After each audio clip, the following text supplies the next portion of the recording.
Hello. How's everybody doing out there? Talking Shit Tuesday. That's right, Talking Shit Tuesday, the show that got it all started. Talking all that shit. I would love for some of you guys to, on the chat, the OG people in the chat.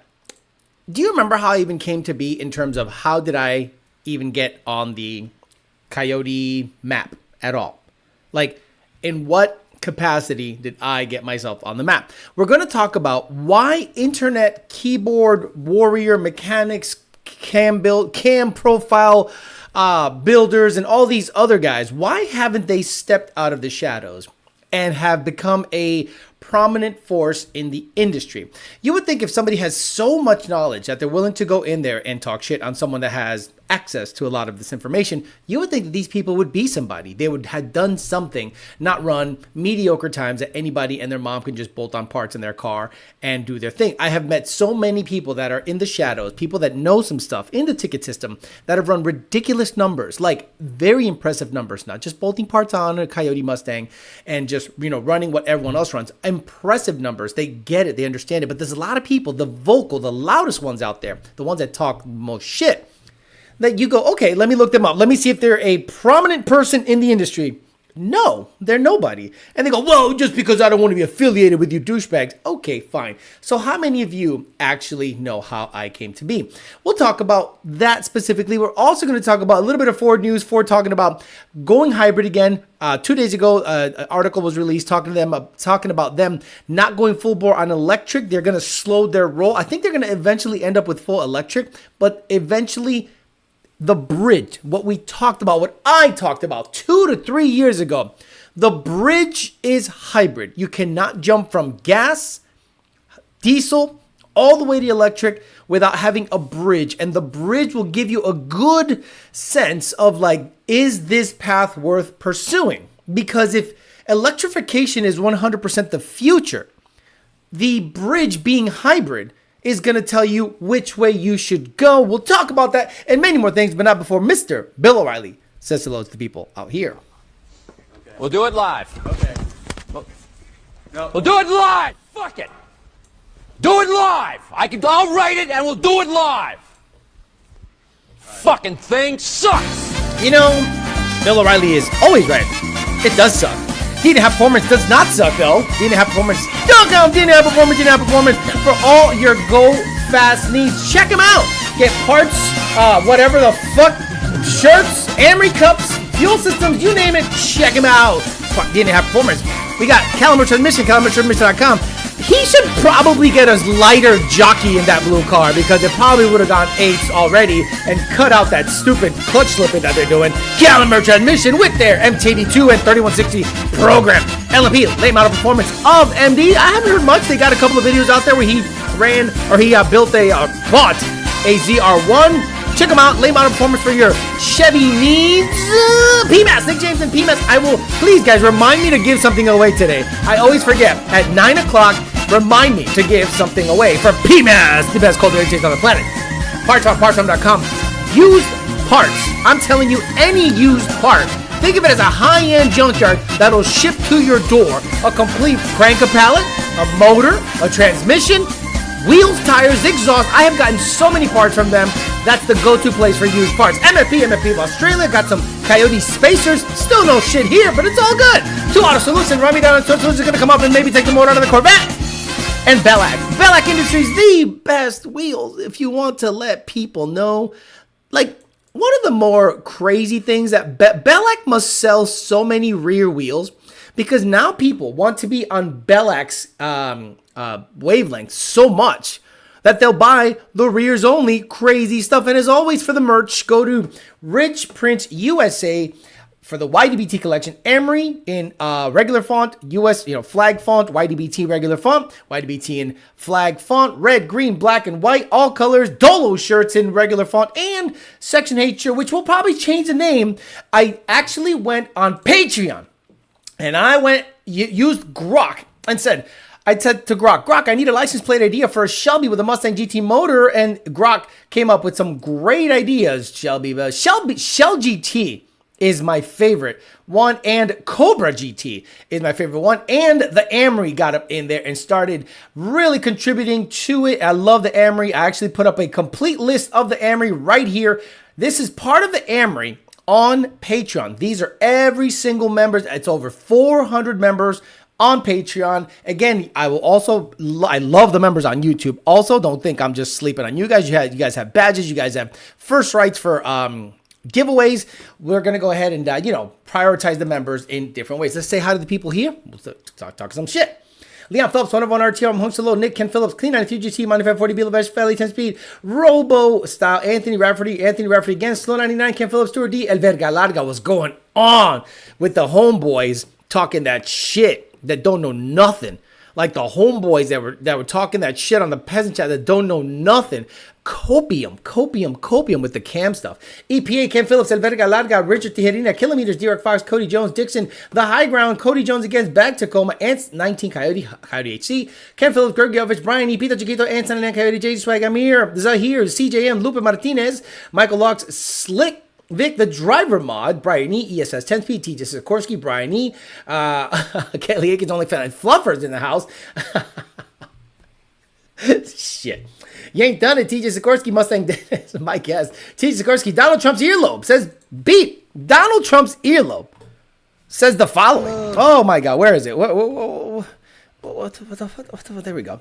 There it is. Matt Oliver, 1 Slow 50, Justin Michael, Salvador Martin, Joseph Lacey, 32 Val 46, Dinosaur checking in with Young Turks at 5-7, Kevin, Clean Out TGT, Rodney B, Mike, if not chop it like a motherfucker, it ain't shit, Mike Jones, who, Jared McLeod, Nick Nair, 10R, if it's a 10R80, you're a non-driver motherfucker, Native Shift, 1 Bad 14 GT, Rican, Jared Wells, and all the usual suspects. Okay, for all of the OG guys out there, how did I get in this game?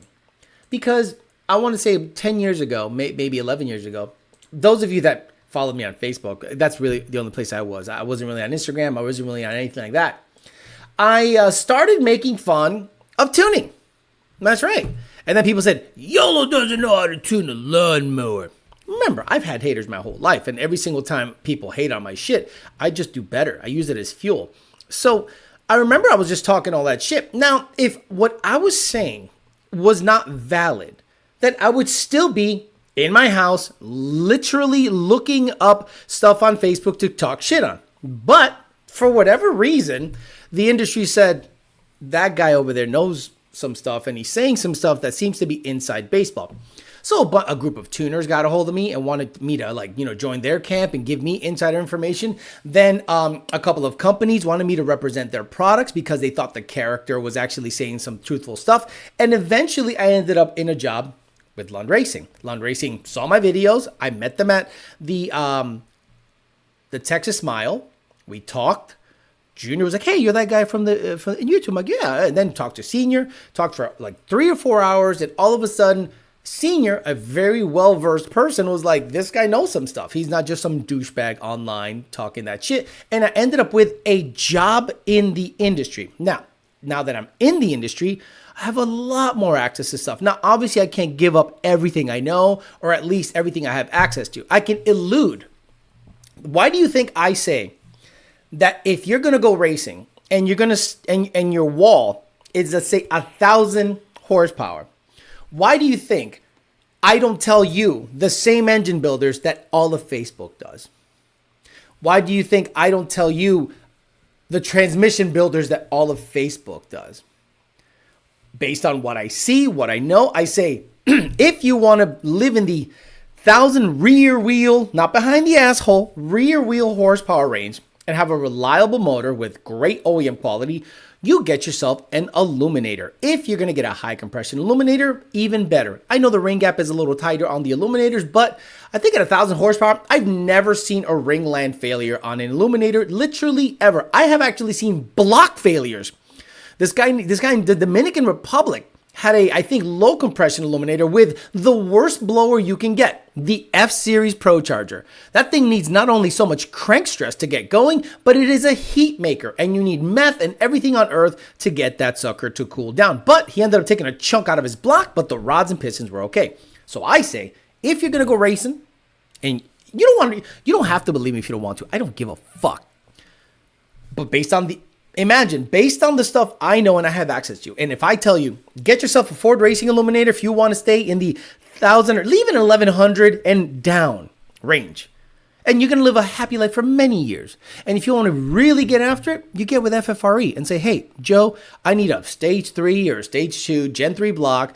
They'll probably spec out, they'll ask you what you want in terms of, or what boost or what your goals are, and they'll spec out your motor for you.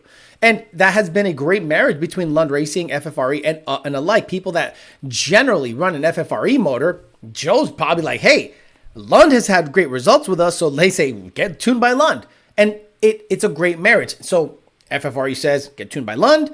We say, get an FFRE motor if you're going to go racing. I say 1,000 and under, get an illuminator, and you're good. So when I start looking around the people that talk all that shit, I go, what are they in the industry? Where are they at? And I'm like, oh, they're not. They're not in the industry. So eventually you have to go, I'm just going to like not listen. Like I remember one of the guys in the VCT fix video of the GT500, somebody in there says, I mentioned in one of the chats, one of these sensors in the back, I think was faulty. The Bank 2 magnetic style sensors in the cylinder head, behind the cylinder head, that has a magnet in it, I said, I think was faulty because it was throwing circuit codes. And somebody was like, you stupid son of a bitch, it's not magnetic. It has a Hall effect. It's a Hall effect sensor. And then he basically Googled what a Hall effect sensor is and copy pasted it into his comments. So I said it was magnetic. So what does magnetic mean, right? This is a sensor right here, right? This is a nut. So this is why sometimes, oh, that's not what I meant. I said it's a magnetic sensor. There is a magnet in this sensor and it is magnetic. And it uses that magnetic field to pick up cam position. Not that difficult, but people want to, I don't know, they want to skate uphill.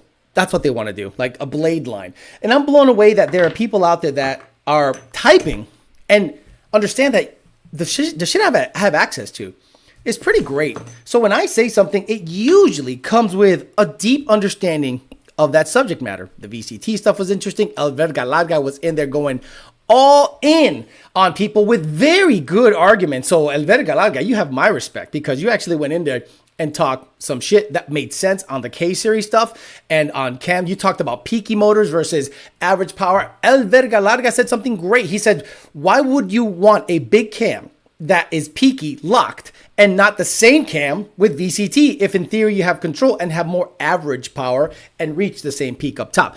They couldn't answer that question. They just reverted back to silly arguments. So understand this, guys. Next time you're about to keyboard warrior somebody, look at what their position is in the industry and what they do for a living. If they're a hobbyist, meaning if they're construction, if they're in welding or whatever, but they hobby in the 4-valve, 3-valve, 2-valve Coyote game, take that for what it's worth. But if somebody actually works in the industry and has access to stuff, and some of the stuff, actually most of the stuff I say comes with the fact that I have people that are in business to sell these parts, I would like to think that if I mention it with their blessing, that it has some credibility to it. Now, a couple of things happened over the weekend news-wise that I think were really interesting. So the guy who designs the Ford GT is now the head of design for all of Ford. This is a Car and Driver article that came out 2 days ago.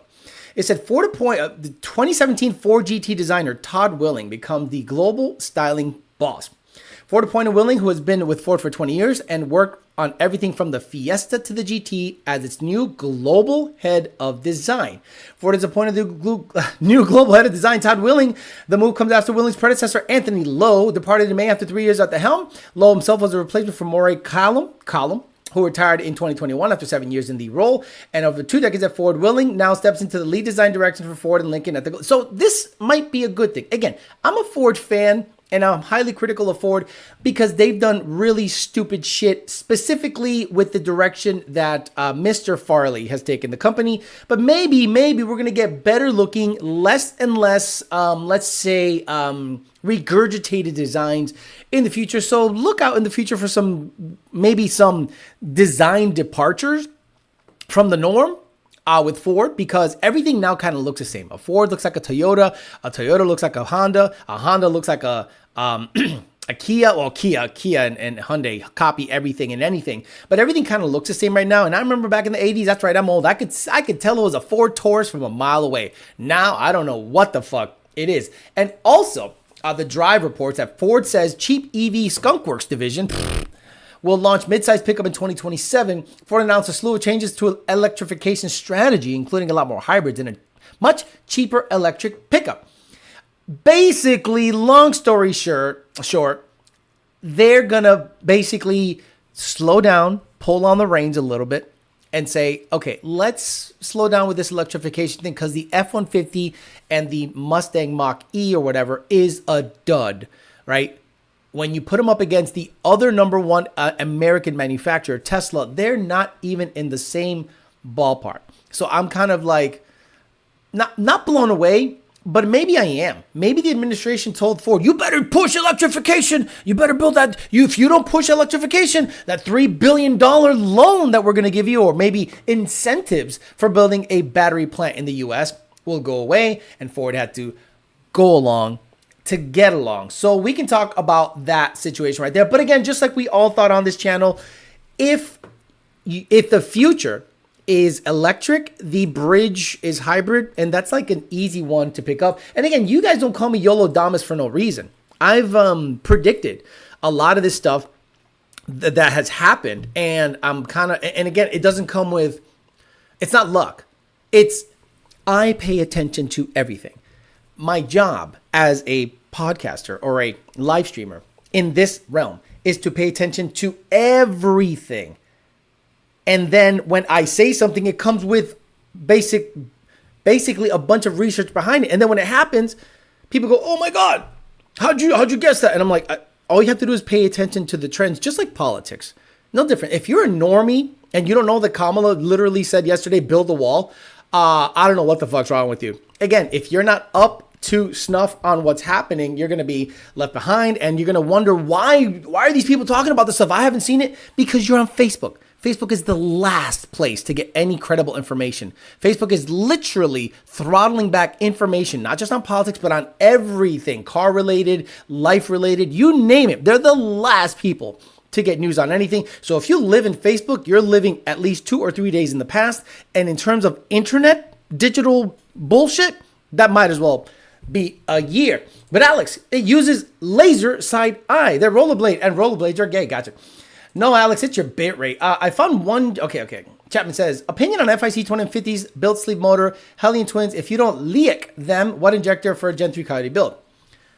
Chapman Auto Performance, what is your goal with that car? That fucking username makes me laugh every time. Did he send them straight down how many traps in the quarter? Alex, I've seen on Marketplace you're selling a drag pack. No, I think I took that down a while ago, but maybe it's a duplicate.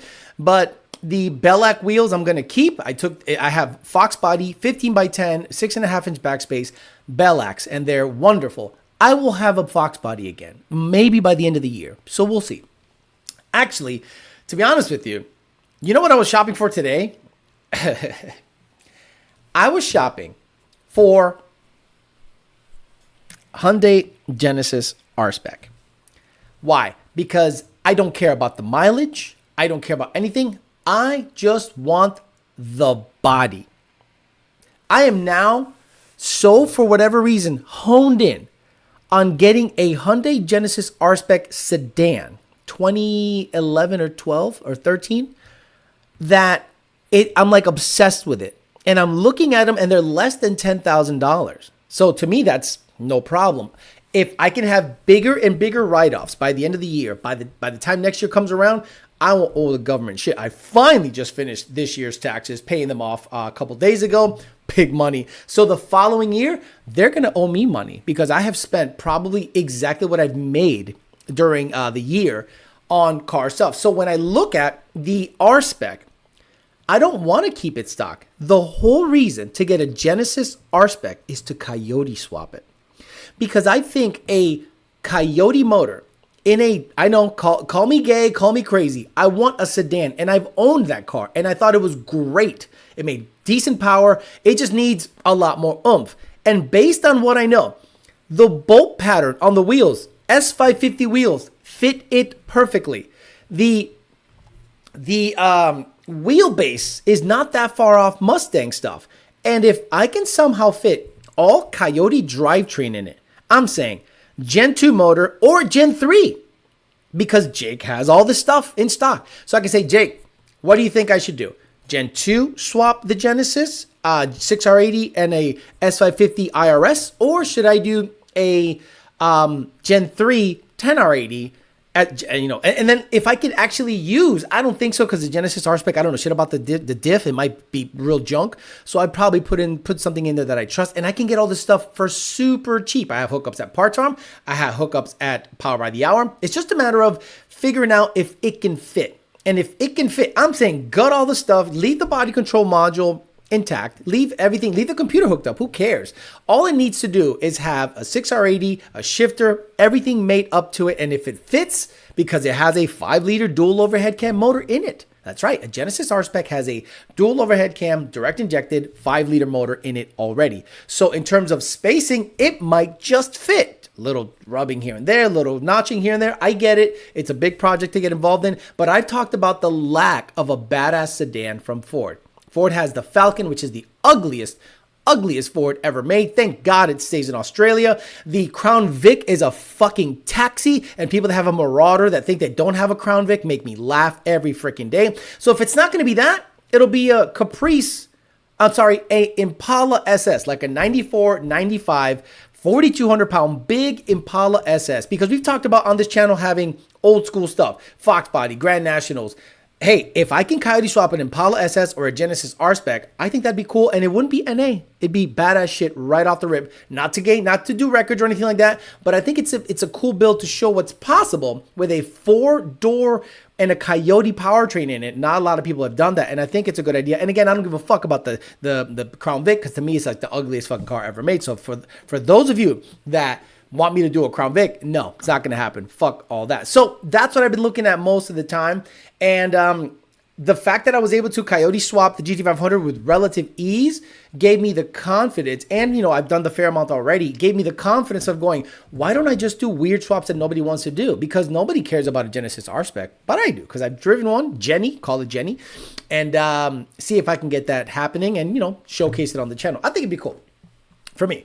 6R, I know I hate the 10R. I understand Douche did it, but let's just say, maybe you're right. Maybe I should just shut the fuck up and just do it. I remember your old Genesis Yodi swap would be sick. Chapman says, Gold is the fastest 10R80 5.0 roll car in Colorado. Oh, man. Chapman, I love you, man.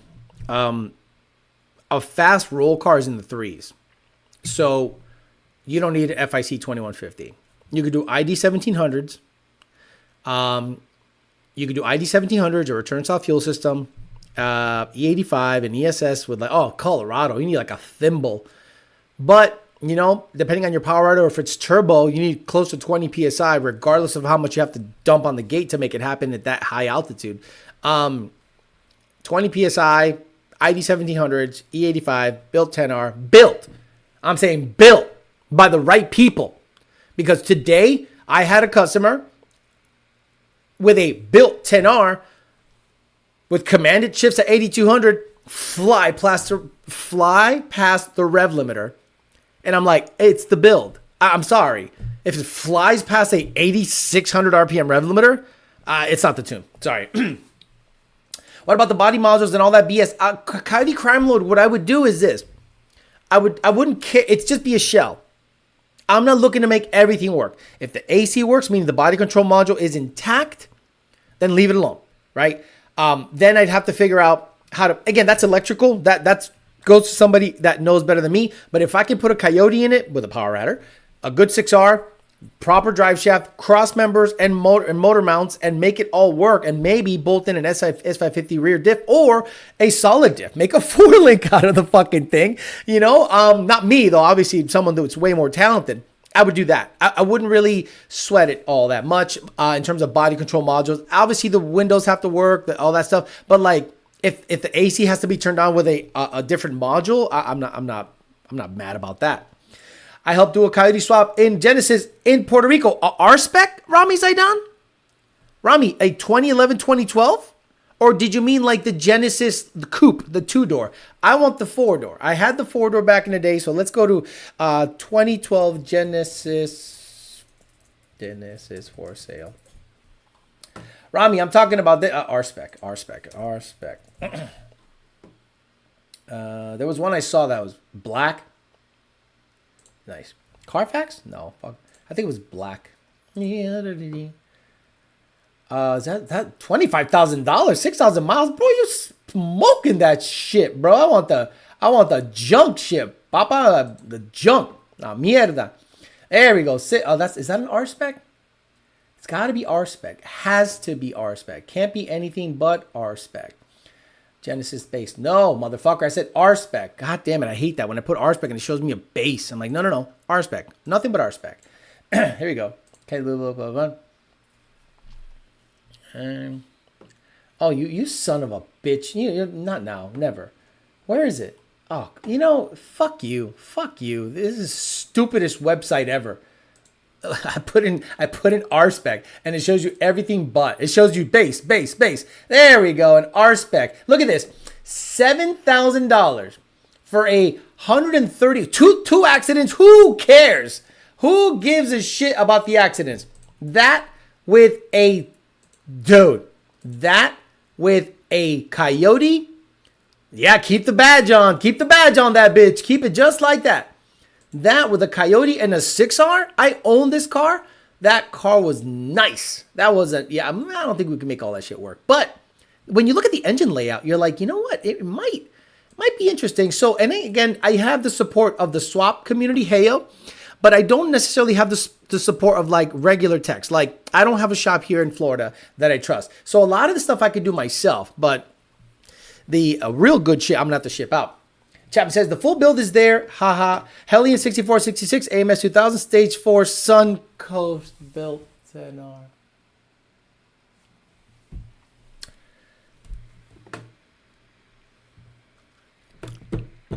Certain things I omit. Get the trans built somewhere else. Set one on Patreon. Got it. Alex, convinced my coworker to go with the LRX for his 18350, says Brandon B. I love the tune and everything was perfect. But he's so impressed and he was on the verge of getting another company's tune. Another satisfied customer. Getting a Lund tune for my stock 12 GT500 is a smaller pulley tune included in the 6-month revision period. Ed. So you can go as low. You have a stock supercharger. So let's just say this. If you had a GT500, even with the TVS, the tune is scaled all the way up to 2.0 load. So you might be able to shove on a 2.6, 2.5, or even a 2.4 pulley with octane booster. And if you have an elbow and a twin 65 and a PMAS 120 and headers, that car might make high 600s or mid 600s. And again, the tune is scaled. You can go from a stock M122 supercharger. Let's say, for instance, you do this. Let's say you have a stock M122, PMAS 120, CJ65, and the stock pulley. And let's say you have ME52 injectors. You can go from that, let's say we tune it and it's dialed in. So now the MAF curve is dialed in with the PMAS 120 and the injectors are dialed in.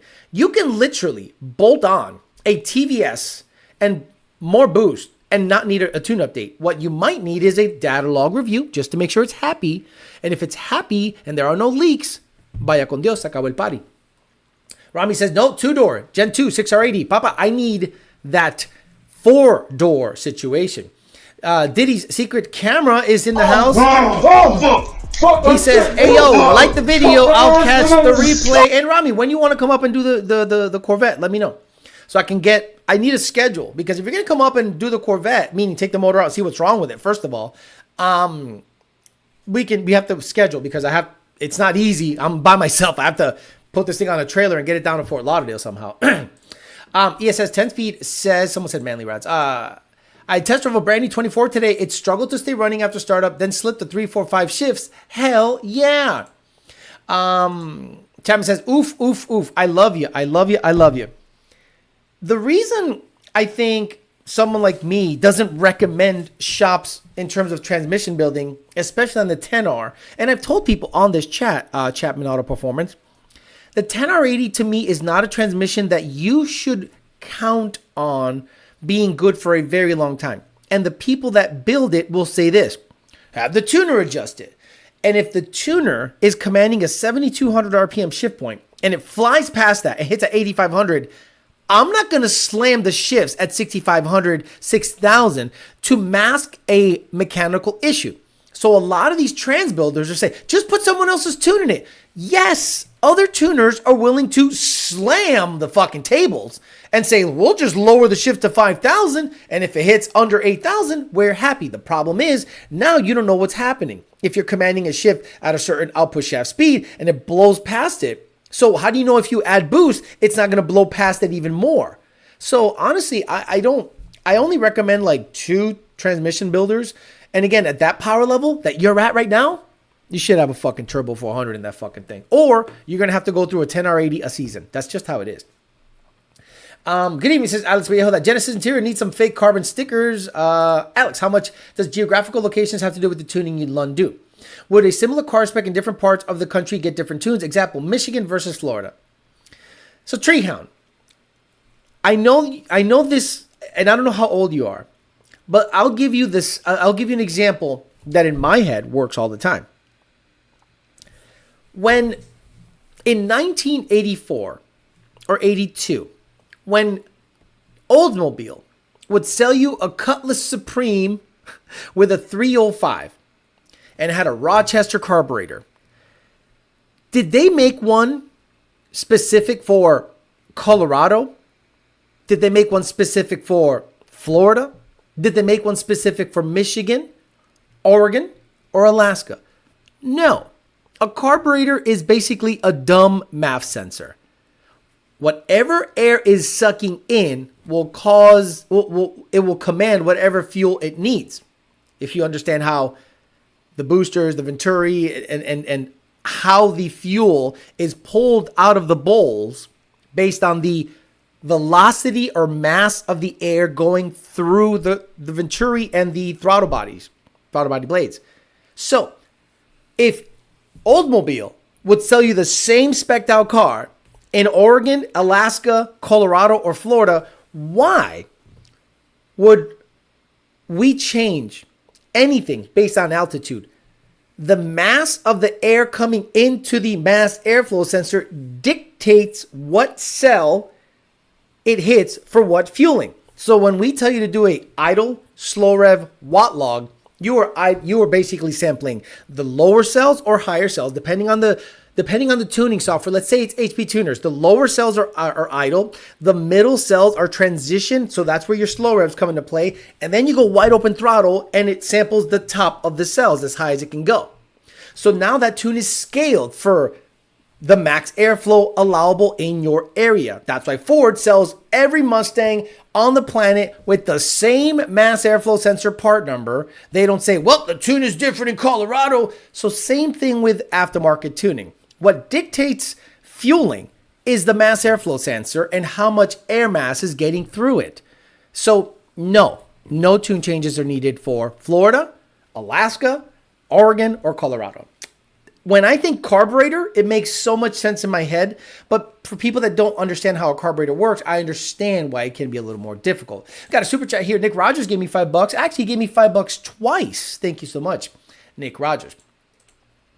Skyman says, when the Gen 3 came out, you made a vid about it having rod knock. I think I have a similar sound now, 80,000 miles. Should I be worried? Of course.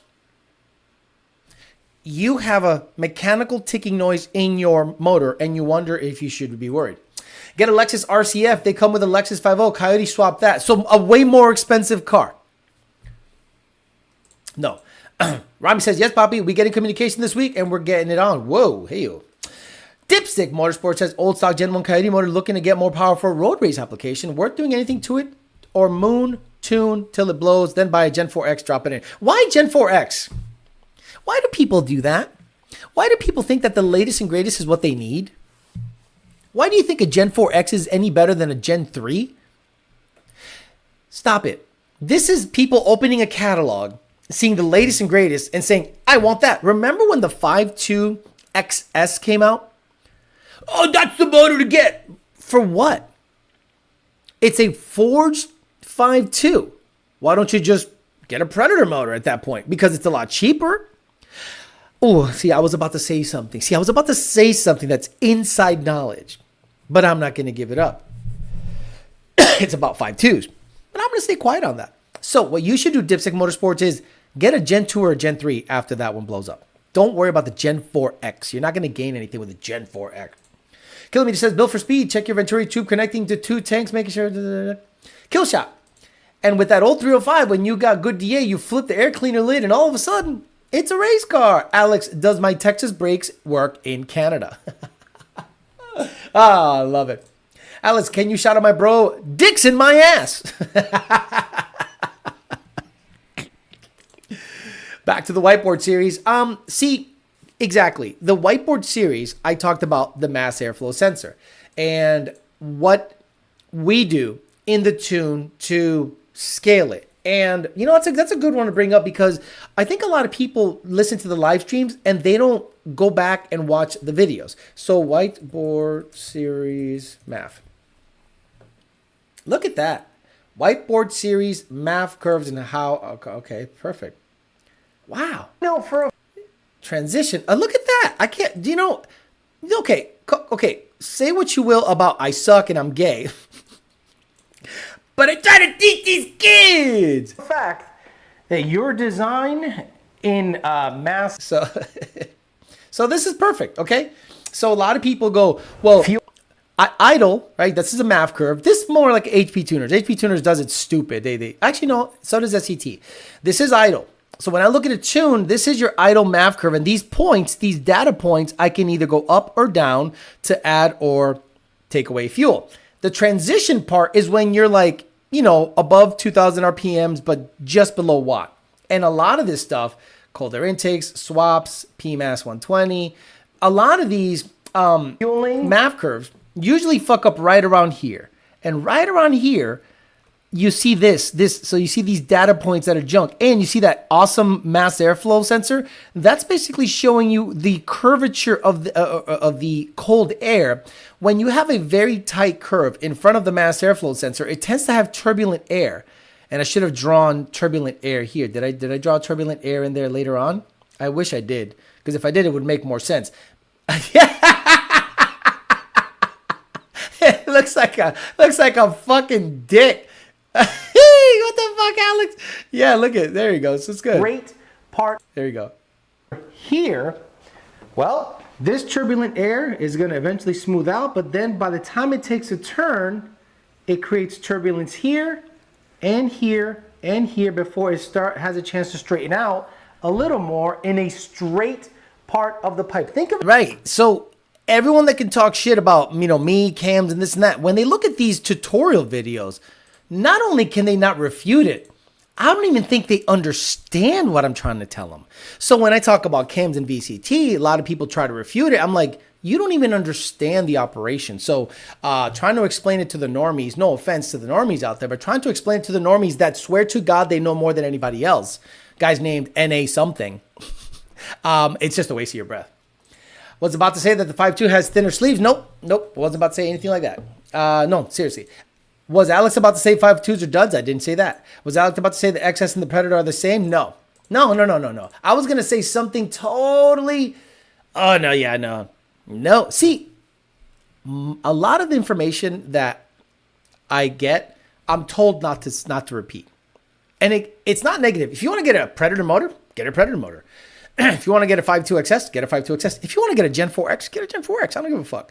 But I'm telling you that if you're road racing a car, you don't need anything above a Gen 3. Not at all.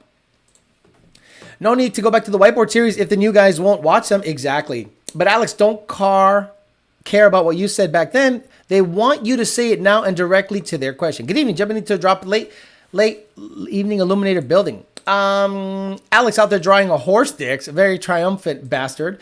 Elevation plays a part when selecting injectors. I mean, not really, because let's say at sea level, you have 20 PSI and you're running out of injector with ID 1300s and E85 at 8,000 RPMs. Well, if you go to high altitude, you can still run out of injector if you command enough boost and the car can generate enough airflow similar to what happens at sea level. So I would think NA is a different argument, I would think. But I think this is a very generic line that I think needs more context. That's all. Alex is greater than engineering explained. Looks like Murder Nova exhaust. Turbulence happens on the vanes. Got it. Alex accidentally drew the DMAS on the keyboard. Your cold air has Peyronie's disease. Jake Workman says, hey, Young, what's the ballpark power number for a Gen 2 with ported? Okay. Why are we thinking that this is an LS? Who out there thinks that LS logic comes into play in the Coyote world? Because everyone is talking porting. And I have never seen a test where someone says, here is a Gen 3. I'll give you an example, Jacob Workman. Here is a Gen 3. PMAS cold air intake. This should be a good test, but do you know how long and expensive this test would be?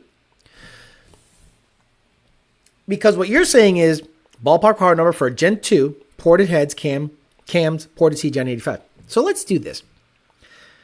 Let's say you port everything and you get a set of, on a Gen 2, comp cam stage 3 NAs, which is the cam to get. And it makes 4 on a manual, on the 85, 30 degrees of timing, locked, 499 rear wheel horsepower. And then on the same tune, you shove in ported heads, ported CJ, and see on the same cams and run it up and see how much power it makes. I don't know anybody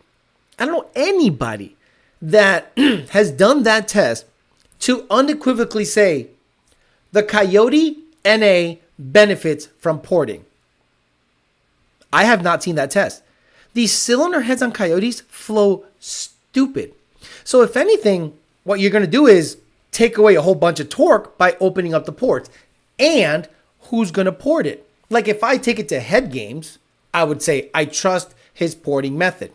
But when you look at the popular porters in terms of cylinder heads or Slocco, head games, I would understand. But I have seen ported cylinder heads hogged out to death actually lose power because there's something to be said about velocity of the air, not just the mass of the air. So if you talk to head games, I can probably make the case that bigger is not better in that particular cylinder head design. So I don't think ported heads, ported CJ is going to make that much of a difference for the price, because how much is it to port a set of heads? How much is it to port a CJ? And how much do you get in the long run if you pretty much have the same timing, same tune, same cam phasing? Oh, you got to change the cams for ported heads. Really? Got it.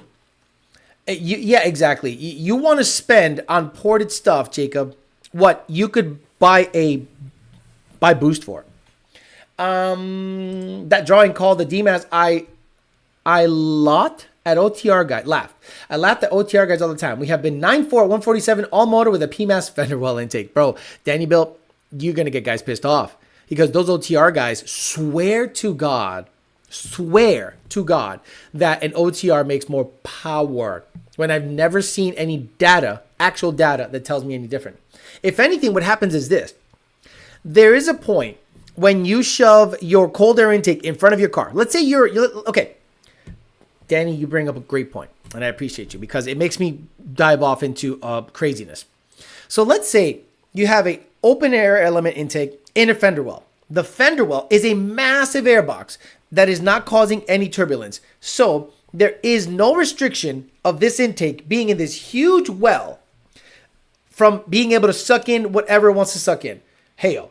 But if you have it under your hood, you have, engine bay, hot air, and the snorkel effect, blah, blah, blah. You guys know about that. But let's say this is in the fender well, your tires, and it's just sucking in as much air as it wants. So the motor is going, thank you, thank you, thank you.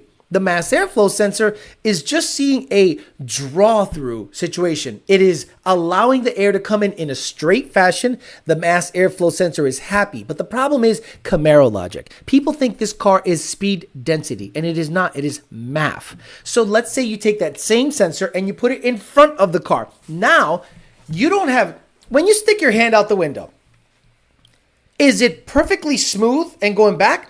Or are there denser and less dense pockets of air when you glide through on the street? Do yourselves a favor, guys. Drive at 55 miles an hour, stick your hand out the window, and your hand will do this. Flying an airplane. It's pockets of air that do not have perfect density across the board. There isn't a perfect area where the density is exactly the same. So now that fender well is not affected by any density because it's not being rammed in. It's just sucking in what it could suck in based on a big open box, right? So now you have the stupid over the radiator intake in front of your car, and the car is getting pulses of ram air into the mass airflow sensor. The mass airflow sensor now sees a huge variable in the air mass that's coming into the sensor.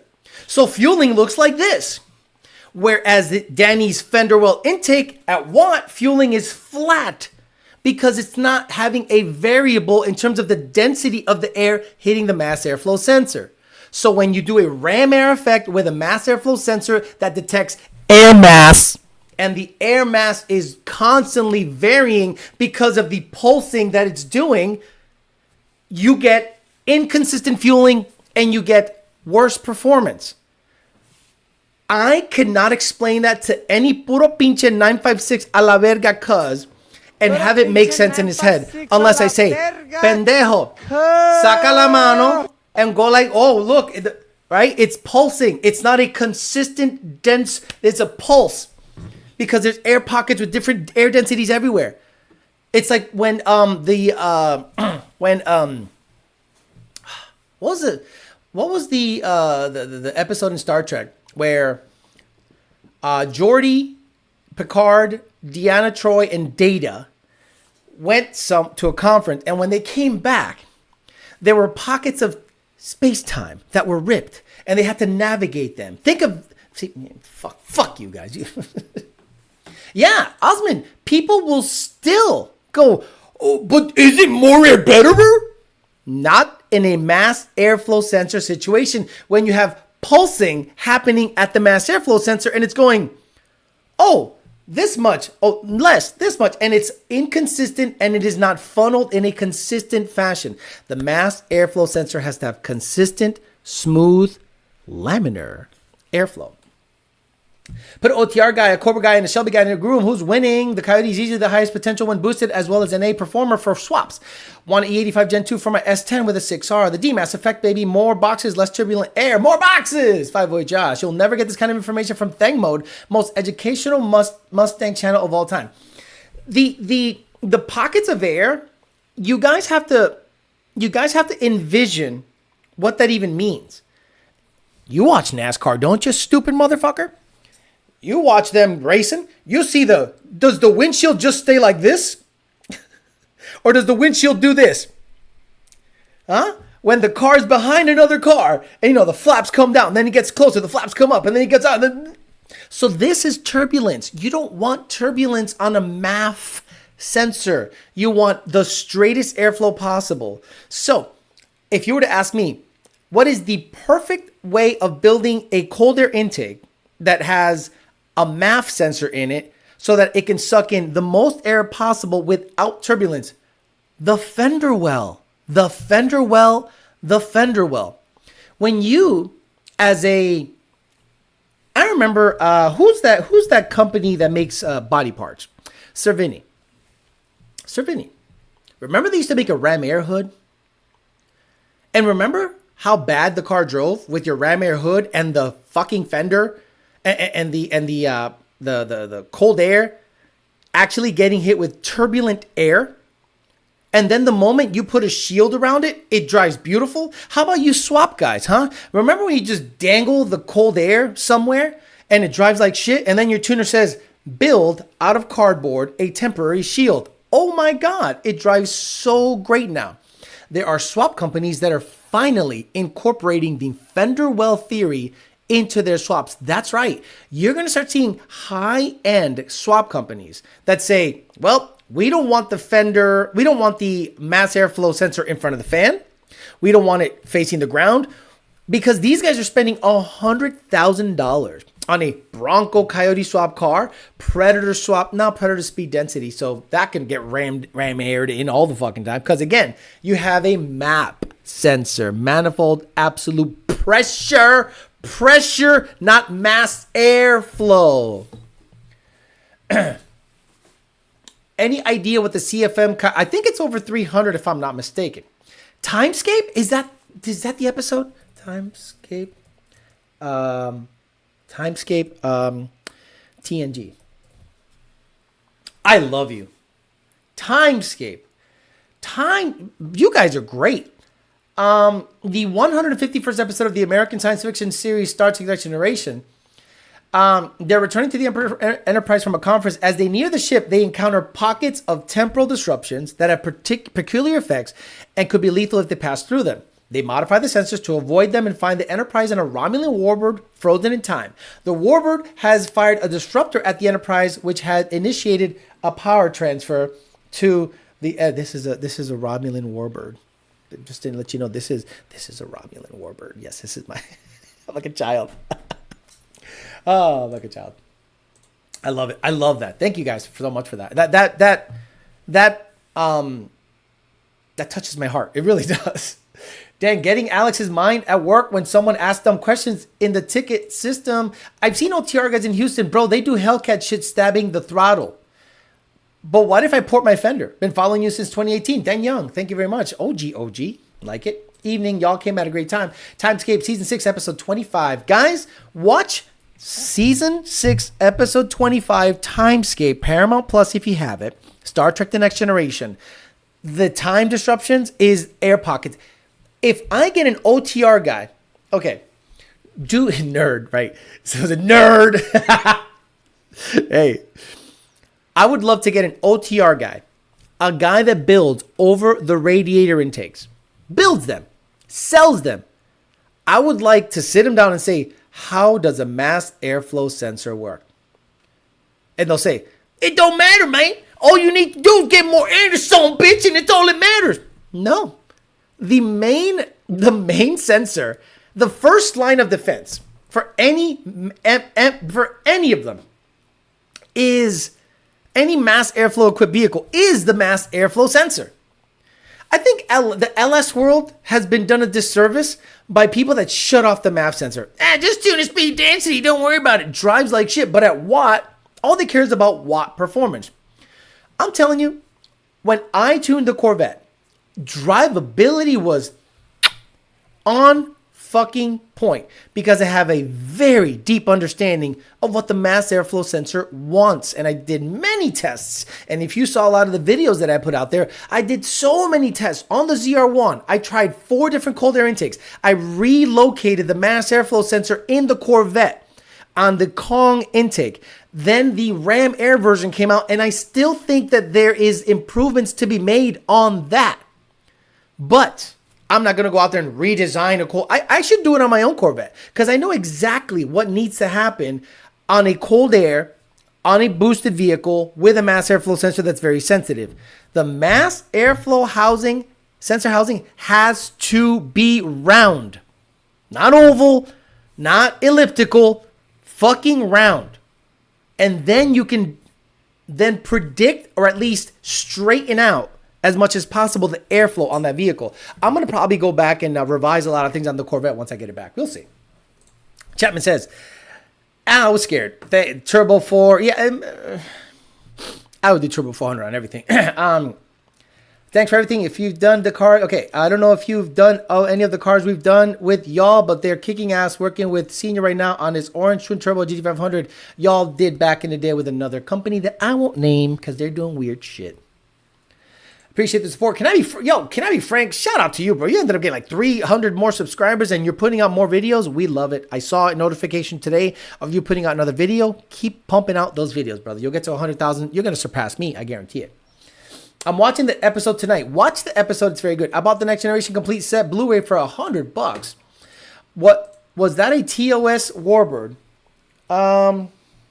This is a Romulan bird of prey, so maybe not a warbird, but this one is a This one is a this is a Klingon warbird. Let me see. Klingon. No, Klingon cruiser, not a warbird. This is a Klingon cruiser. And this is a super heavy. You guys get me this stuff all the time. This is a super heavy from, I'm sorry, Falcon Heavy, not super heavy. Super heavy is the starships, the big starship. If anyone wants to see how properly built the fender will hold their intake, I have footage on my channel, says Koyo Bro Souza. Looking at a Gen 3 OTR 2012, wait, looking at a Gen 3 GT or a 12 Shelby GT500, which one? I don't know what you want to do. Gen 3 GT, manual, cool. Gen 3 GT 10R, fuck that. Get a Shelby. Greenhouse CSP, I have a Caprice PPV. People are constantly doing RTR intakes. I have a Ram Air hood on my 05 Coyote swap and the open air CAA, and I'm shocked it doesn't surge and drive like shit. Very good. Leaving a like and catching the replay later. Tony the Truck Guy says, OTR and lock cam support. Will catch a replay, but dropping quick. Got my Section 8 hoodie and Emery t-shirt. Thank you very much. I appreciate that. Who tunes older GT500s for Lund?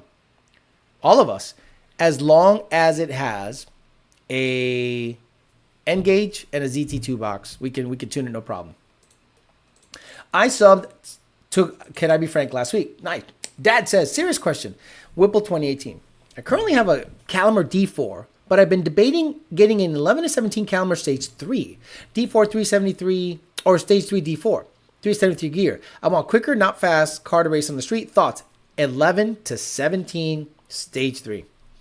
I love you, and I love Ben, and I love the D4, but if I could do it all over again, I would have opted for a 11 to 17 Stage 3 because I like the gear ratios better.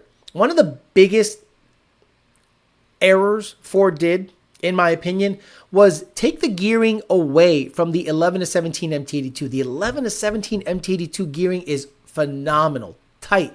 3-something first gear, 5th is 1-to-1, so you could roll 1, 2, 3, 4, and maybe 5th at the end of the track, but if you had 331s and boost, it was fine. So 373s boosted combo with a 11-17 gear ratio Stage 3 version and a Mantic clutch, bro, I would do that as a daily. I loved my white car, but I didn't love the gear ratio. Ben Calimer Stage 3, D4 was awesome, but it didn't really give me any I didn't love it. It needed a tighter gear ratio or 456s. D7 Klingon, damn, that's a lot of stuff to put in a 1x1. Just go T56 Magnum now. I would not go T56 Magnum, man. Especially on a Gen 3. You guys are out there just bolting transmissions on that don't belong. And then all of a sudden you're blaming the tune for everything.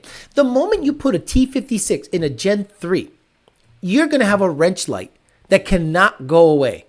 Listen, there'll be a big fat fucking wrench light in the middle of your fucking dash that won't go away. And if we can get it to go away, we're fooling shit. Your OSS is gone. Your downshift rev matching, people are taking out the coolest feature of 19 and up manual Mustangs, the downshift rev matching. Oh my effing God. Bridge is upside down in the Klingon battle crew. Oh, it is? There it is. You're right. It was twisted. Sorry.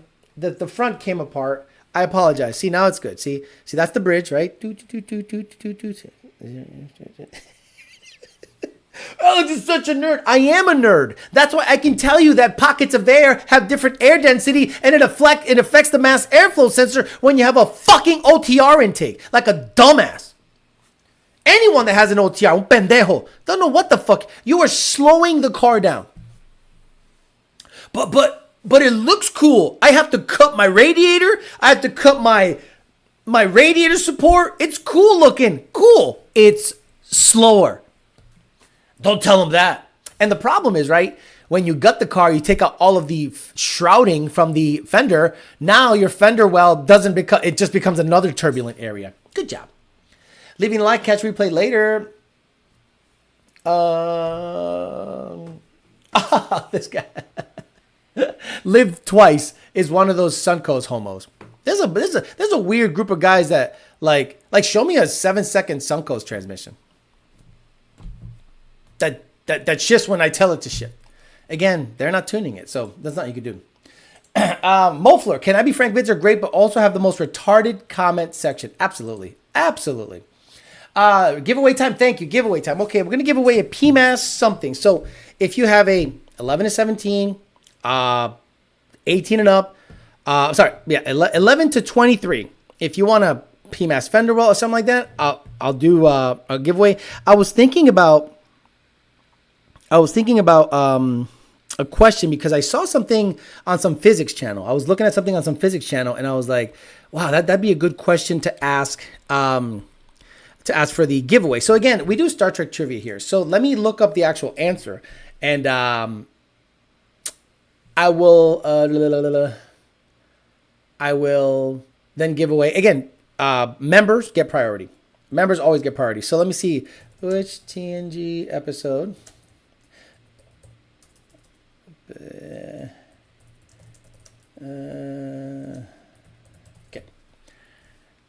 Oh wow, pretty good. Okay. Okay, this is going to be interesting. Good. Okay, so I got it. In the Star Trek episode Relics, what did the Enterprise get stuck in? There is something that the Enterprise got stuck in that Geordi and Scotty had to rescue them out of. So again, I prioritize the member. Someone said lore. No. So again, what did the Enterprise get stuck in the episode Relics, where Scotty and LaForge had to rescue them out of? It's a structure. And, you know, if you know what that is, it's pretty cool if you're into this kind of stuff. Someone said my butt, time, space, CJM, Dyson sphere. Good job. Someone said Fuse 49 and Scott Andrews said Dyson Sobera. But no, it's a Dyson sphere. CJM, do you want a cold air? Do you want to give it up to the next guy, which would be probably Scott Andrews?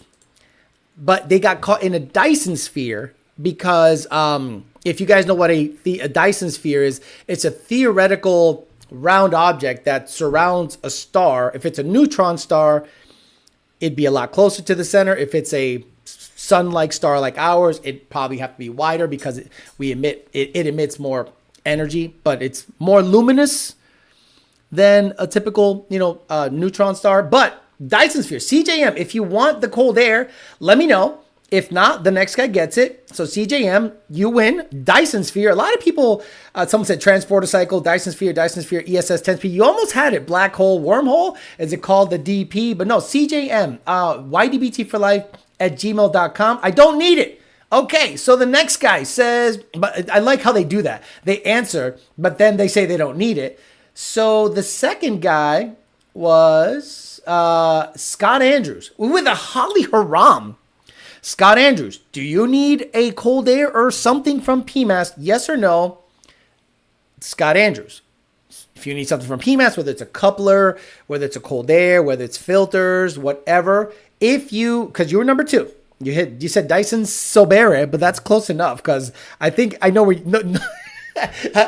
your keyboard failed you. So Scott Andrews, if you want something, he said you don't need it. So the next guy that answered correctly gets it. So Scott Andrews, you have the Holly Haram logo. If you want something from PMAS, ydbtforlife@gmail.com. And we will get you something from PMAS, whether it's, couplers, elbows, filters, velocity stacks. So Scott Andrews, please hit me up at ydbt4, the number 4, life@gmail.com. And we'll get you something. Just prove who you are. Picture of your license. I know it's weird, but I need to prove who you are so that I can then say, hey, Nick at PMAS, this guy won something on the giveaway. So let me know, what you want. Don't tell me what you want. Just kind of give me a, yes, I did win before, but the ported intake, but I could use it. Scott Andrews, do it up. Do it up. It's all good. You could use it. Get yourself a PMAS. Nothing wrong with that because, I haven't done giveaways in a very, very long time. Yeah, hit live, motherfuckers. So Scott Andrews, hit me up. I might have you in the email already. Just hit me up. ydbtforlife@gmail.com. You have the Holly Haram logo, so you've been there for a while. So I appreciate that very much. We'll get you a cold air intake or something from Nick at PMAS. Someone's like, hit live. It's a device that encases a star that can harvest its energy. Right. So if you know what a Dyson sphere is in theory, eventually we're going to run out of energy. There's only so much energy the Earth can make based on natural resources. And what do we do? Otherwise, is we capture the light from the sun. Well, a Dyson sphere is a theoretical structure around the sun that can capture its energy for our needs. And if you have a neutron star, you have trillions of years of energy. A sun like ours is more luminous and it grows as it ages, and it only lives for billions of years. So that structure is going to have to eventually change. But again, we're talking billions of years. We're not going to be there. So we'll be long dead because of, I don't know, religion. There'll be a religious war, and we'll just like send bombs to each other and kill and die. Someone will argue that the OTR intake actually makes more power, and then they'll hit the button. They'll become president and hit the button and nuke everyone. You got it, Scott Andrews. Hit me up, brother. Dyson Sphere, I never won, says Rizzy. One day I'll start watching Star Trek so I can win some stuff. Look, yeah, email me, Scott. I think you guys should watch stuff that makes you learn shit. Like, okay, I went to the theater. Big mistake. If you want to see the true ugliness of humanity, go to the theater. Everyone's stupid. So because I'm a nerd and I've watched X-Men since I was a kid, I got every fucking reference, right? Every reference. So I'm watching it, right? And there's a scene in the new Deadpool versus Deadpool and Wolverine where they're in some limbo area where they throw away people from different universes, and Blade walks across the screen. Now, call me a big fucking nerd. I saw Wesley Snipes and I'm like, holy shit, fucking Blade. But I didn't say nothing. I kept it inside. I said, it's fucking Blade, right? People were like, who's that? Like, I heard people in the audience say, who the fuck is that? And I'm like, oh, it's the reason there's an Avengers. It's the reason the MCU exists. Fucking Blade. So I don't go outside because everyone's fucking stupid. Exactly, the void. I have a Dyson vacuum, says Douche did it. Give away that ass. I have a brand new one in the box that a friend of mine is trying to sell. I've only heard of Dyson Sphere from that black guy who was on JRE with Weinstein. Terrence something. Oh, come on, man. Oh, my God. You've only heard something from Terrence Howard? Where the fuck? Where are you getting your information? Where are you getting your information? Holy shit, dude.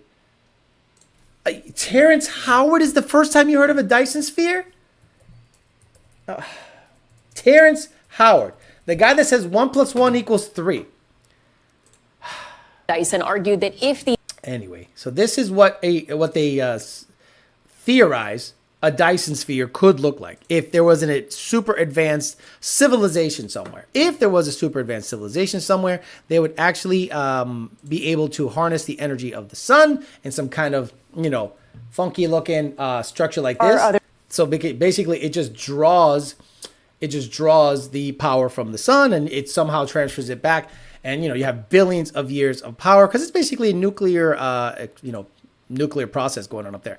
Yeah, he heard it from Terrence Howard out of all people. Holy shit. Unreal. Andy Ali, what's up, brother?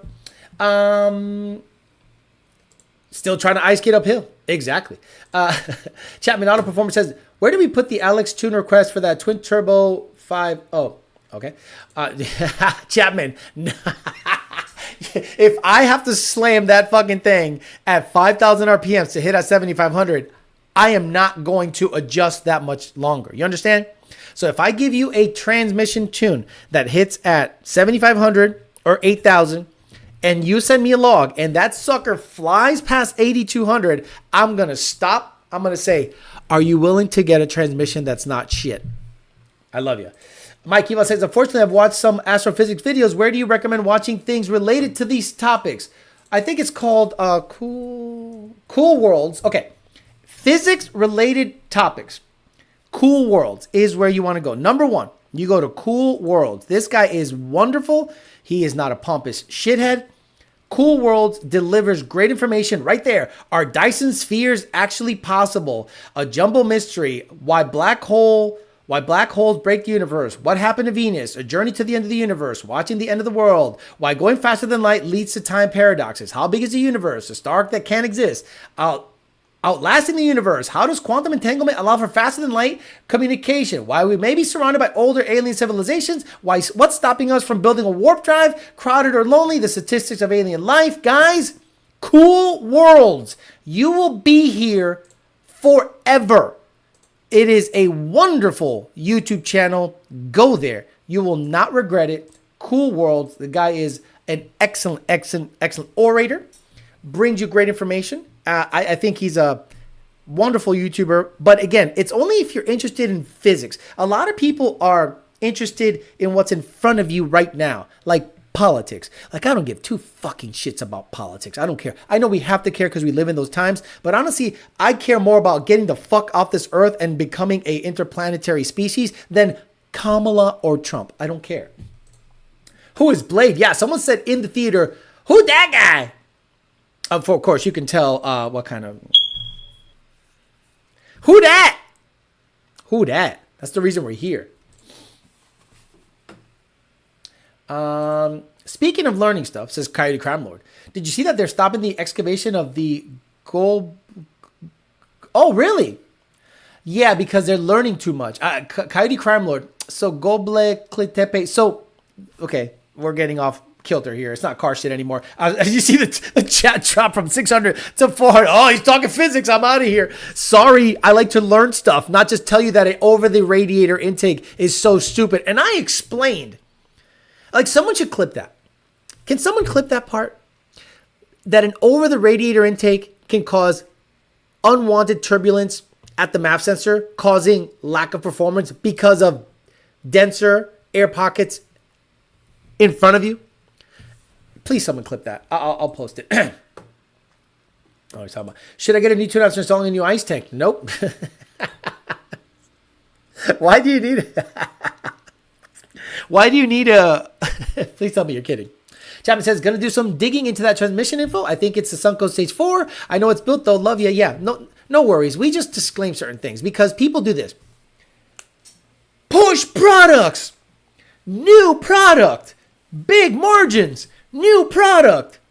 Awesome. We have it. And then we go, wait a minute. Hey, parts house. We've tuned this on your car. It's not working properly. Shut the fuck up. We have to make money on products. So I'm just going to push it. And you guys just hack the tune around it. That's what happens in this industry a lot. A lot of parts houses. Like, in my opinion, you should vet your own part before you sell it to the public. Look at what Jake did. Jake took a 4R200 hub, vetted the part with Lund, installed it in a car, raced it many times, proved it out before he sent it out to the public. Nobody does that.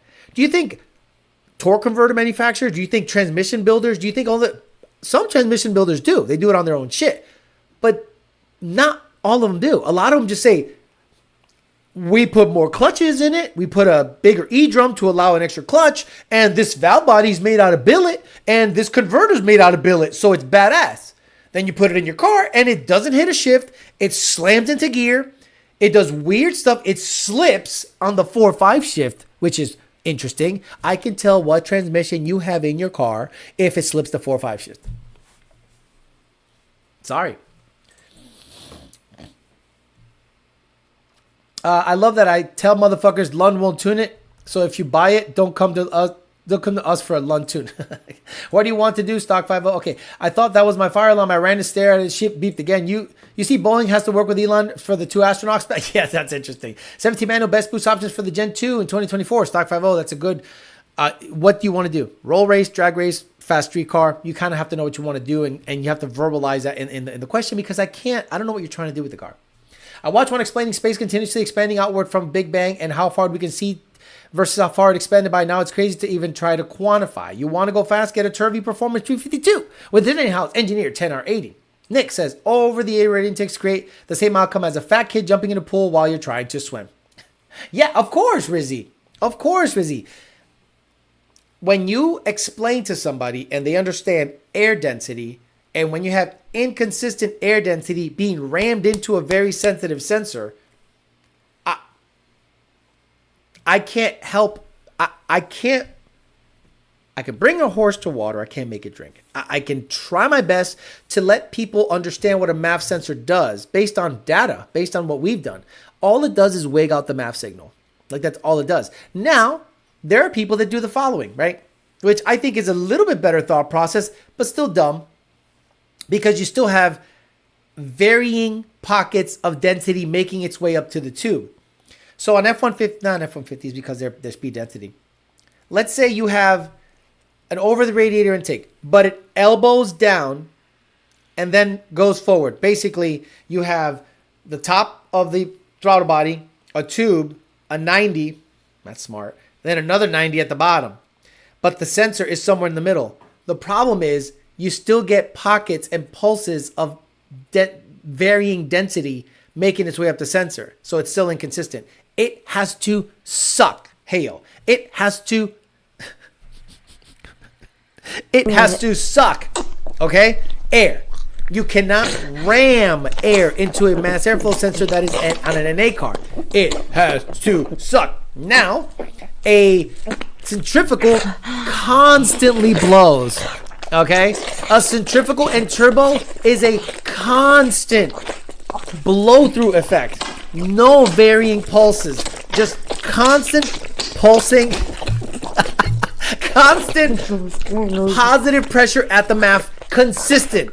Not pockets of it pulsing and hitting it and making it super turbulenter.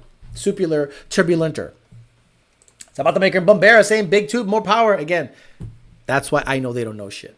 Alex, what do you recommend for suspension? 10R80 ESS car, 105 pulley, roll racing, 40 rolls, stock suspension. A big tire, 2 sacks of sand, 2 50-pound sacks of sand in the trunk, a 315 tire, and a stock suspension. Vámonos. The Discovery Channel was going to reach out to Alex to have his own segment. DeAndre, it won't work. 6-car won't talk. Hector says, I've got an S650 10-speed waiting for tunes and more kits to come out, thinking a centrifugal for daily driver. Whipple Roush seemed to get too hot, probably 40 or 60 roll races. You got an S650 that's not tunable and you're waiting for tuning. Got it. When it's tunable, it's going to be the same as a Gen 3. Like, the same thing. Not going to lie, I'm getting bricked up. DeAndre, it won't work. Okay, we got that. Gawk Super Soaker, exactly. 90-degree elbows make massive turbulence. Absolutely. Nick says, have you seen the guys who run the under the radiator intake on F-150s? F-150s are speed density. So you have a MAP sensor at the back of the manifold. That over the radiator situation is less likely to cause differences because it has to go through a throttle body and it has to go through a manifold. So the MAP samples air differently than a MAF. So I think it's okay on an F-150 application. Dick segment is brought to you by... Stop. Oh, I should call her, says Verica Larga. Eye contact when he said she blows. Damn, that got me hard as Turvey's weld. Dude, dads. What's up with the Arcane versus Ford debate? There is no debate. There is no debate. Ford Innovations is what I recommend, what Lund recommends, and what most recommend. Anybody else recommending anything else has stake in the game. They have a vested interest because they're either attached to the product or are loosely affiliated with the person making the product. I don't get a paycheck from Ford. I just see the data. It works. Fastest cars out there have Ford. Why fuck around? Not too crazy power. Looking for badass daily driver. 600, 650. Willing to go E85. You don't even need E85 on a Gen 2. So let's go back to your original question. Hold on. Fuck. Where's your question? 17 manual best boost option for the Gen 2 in 2024. Honestly, I still like the Gen... I'm gonna sound like a broken record. The Gen 2 TVS is, in my opinion, the best power delivering supercharger there is for Gen 2 and under. 2.3 liter Roush blower, removable elbow, twin 65 throttle body, PMAS 120, MU52s, 82 millimeter pulley, great driving habits, decent fuel mileage, not crazy. You make 650 to the wheel or 625, 650 with a 79 millimeter pulley. You might be able to make 650 more consistently with free flowing exhaust or even not free flowing exhaust. At stock exhaust, you might make over 620, just like Roush blowers do. So honestly, if you're going to stick to 600, 650 on any Gen 2 and under car, the Roush blower is it. I love the power delivery, good torque down low, whips up nice and fast, easy to tune, easy to install, looks OEM. OEMs use it. Use that. Stop fucking around. Alex, you know your Street Alpha podcast? Okay. Bill Heaton. Alex, you know your Street Alpha podcast episode when you're talking about how to build an 8-second Mustang, every jerk off on there is trying to dispute while you're trying to say, okay, cool. We've only done it 1,000 times. Like, again, the people that talk the most, the internet keyboard warriors that have NA in front of their name, have never done it. I've not only done it, I've seen it done thousands of times and have tuned it thousands of times. It's to the point where I can literally copy paste. That's right, kids. A vetted, done tune. What's done in your car? Aldo kit, 1300s, E85, built 6R. Look, the first time it went out, it went 890. Really? Or I could build it from scratch and say, here's the base. Here's injector data. Here, whatever you want. But imagine you have done this 70 times. I've already done it. Okay, well, why would I start from scratch if the combination is exactly the same? Here, try this. Oh, look, it's within 2%. Go what? Oh, look, it's within 2%. Here's a little more timing. Oh, look, it went 8.9 first time out. Go ahead. Make fun of copy paste all you want. Ford copy pastes. Don't y'all have wives or side piece or something? Y'all don't get no head? Goddamn. By the way, I hope you're secretly practicing Street Fighter 6. My fight stick will be here tomorrow. I'm not... Coyote Crime Lord, you think I'm touching through Street Fighter? You got all jazzed up? You think I'm going to, look forward to fighting you on Street Fighter? I got cards to build. I got shit to know. I'd rather go on a date and get some head than fucking do Street Fighter shit. No offense. So, if I get to it, I get to it. It could be a year from now. My underwear has stretched in the last 20 minutes of being on this chat. By the way, the guy in the all-wheel drive 750 has received the insult TV. Don't care. Because it's a fucking VMP unit. So, shout out to him. He did an insanely great job. But I won't be covering it on this channel. Let him cover it. Because I am not going to give any fucking company any shine that shouldn't get it. I was roll racing the other night in my 3630 Coyote Odin. However, the 3-4 shift felt on. Looked like it shifted 200 RPM higher. Could this be the converter? I'd have to see a log. I'm not going to go out there and make guesses as to what's happening. I'm 2 minutes behind from what Alex just said. All you need for suspension on the roll is a dead dad in the trunk. Thanks, Alex and Joe Swish. The Diddy clip gets me going. They all have 40-second cars and make comments on 8-second build. Oh, there's no way that a Gen 2 can go 8 seconds with 4 mods. Yeah. Turbo, stock trans. I have tuned stock transmission Gen 2 cars in the 8s. They don't last that long. But I didn't say in the podcast that it'll last forever. I said, you want to build an 8-second Ford? This is what you do. You get a Gen 2 Mustang, twin turbo kit, Hellion, Aldo, and I even mentioned on 3, and I mentioned that you got to put it on 3 times. E85, ID 1300s, axles, fuel system. You're under $50,000. Absolutely under $50,000. All in, car included. Come on, let's get out of here. Well, not to me if I don't want to CAI. I don't know what you mean. We tune stock cars all day. So if you have a stock cold air intake, no problem. What's the best power for a manual Gen 3 small tire body supply drag racing, no prep, 2 kind of prep, 8th mile and quarter? Gen 3 small tire body supply drag racing, no prep. Oh my God. Craig, just buy a Fox body. No prep Gen 3. Are we talking stick or 10R? Because if it's 10R, that's the gayest shit I've ever heard. Any Toto this week? The problem is, right, Toto's far. Good Toto is not in Palm Beach County. It's like bougie Toto that you got to put up with bullshit. But if you want good Toto, it's in Tampa. I'm not going to Tampa 3 hours away for Toto. Fuck that. They can come here. Alex, I'll bring Street Fighter to your front door. Let's go. Supercharger for towing, bad idea? Yes, absolutely bad idea. High load, low RPMs, nothing but trouble. The fuck you even talking about, Matthew? The ones calling Lund copy paste are ironically the same ones slamming Whipple tunes for telling the masses the S650 is tunable. I mean, if Lund is bad copy paste, then what's Roush and Whipple? My performed Street Fighter on my mom every time when he my performed. You mean your dad? I'd be spreading cheeks like rumors. Matthew, I have a stock airbox. Okay, can't wait for my copy paste ESS tune for the win. He said manual. Okay, manual, you're good. What the fuck what was your question? Best power adder? Well, if it's no prep and you want to ramp in boost for mile an hour, you could do that. Because obviously, but the problem is leaving. Boy, it's a fine line. You got to leave on the two-step to spool up somewhat, to leave on some boost. I do supercharger. Fuck that. Supercharger. Because it's predictable. The only reason I would say supercharger over turbo in a no prep situation, manual, is because of the predictability of the power band as opposed to turbo. You know? Crazy stuff. Turbo for towing, exactly. Turbos for towing. Turbos love load, exactly. I think turbo for towing, because you could do this. You could get in a truck, turn off the boost controller, if you have one.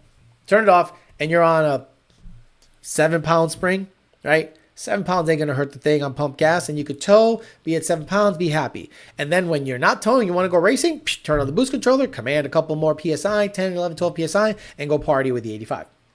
What's the best move in bedroom to make them scream?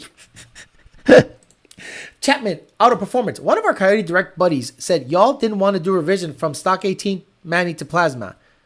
Why not? Not questioning, just curious. What? Okay, so this needs context. Chapman, did the 18 manifold go from locked IMRC to a plasma man? Because if you had a 2018 manifold with no IMRC functionality, tell me what I have to change in the tune when you go to a plasma man with no IMRC functionality.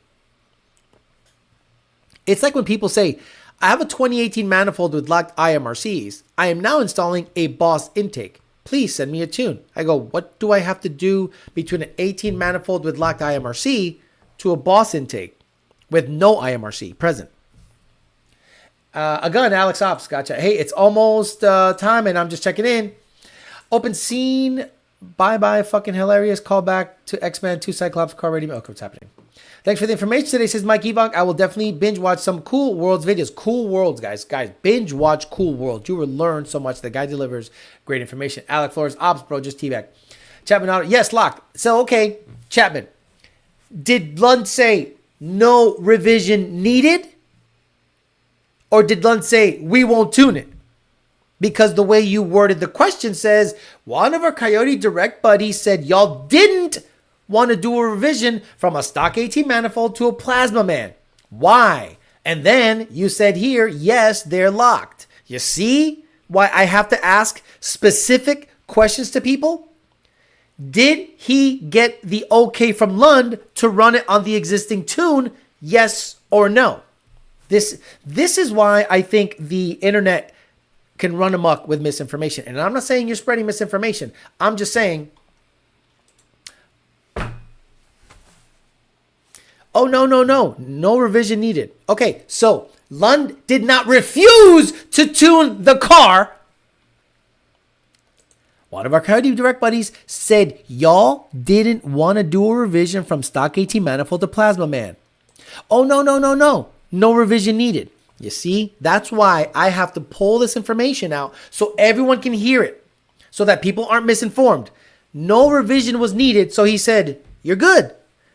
You have locked IMRCs in your 18 manifold? Yup. You want to put on a plasma man? Yup. You're good. Oh, but don't I need a revision? For what? Well, the airflow comes in different. So what sensor is between the mass airflow sensor and the O2s to adjust shit? The cam sensor. Technically, you're right. Good night, Alex. You said, this is why text ruin relationships. Go ahead, watch Go Hard podcast if you want to hear perfect English.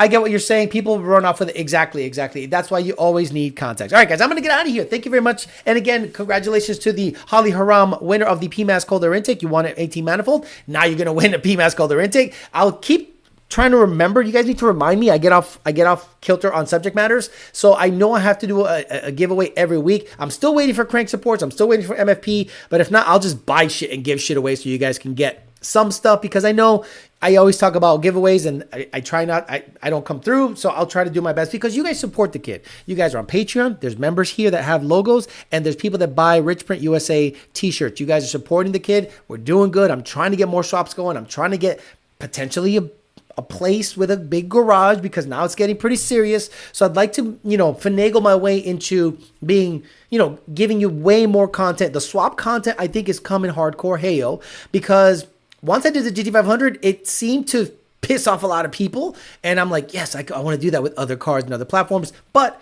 I've always thought cool swaps like a Genesis R-Spec and stuff like that. And incorporating the old school stuff, the Fox body, the potential GN stuff that might be coming down the pipeline. I'd love to get into more of that, but again, I can't do it without your support, so I'll try to do as many giveaways as possible. All right, guys, I'm out of here. I'll see you guys on Thursday for YDBT Daily. Talk some more shit then. Please, somebody clip the part where I talk about air density and OTR intakes so that I can put it somewhere, because that is probably the best explanation I can give as to why OTR intakes with a MAF sensor perform less than a in the fender well intake PMAS cold air. Have a good rest of your night. I'll see you guys on Thursday. See you.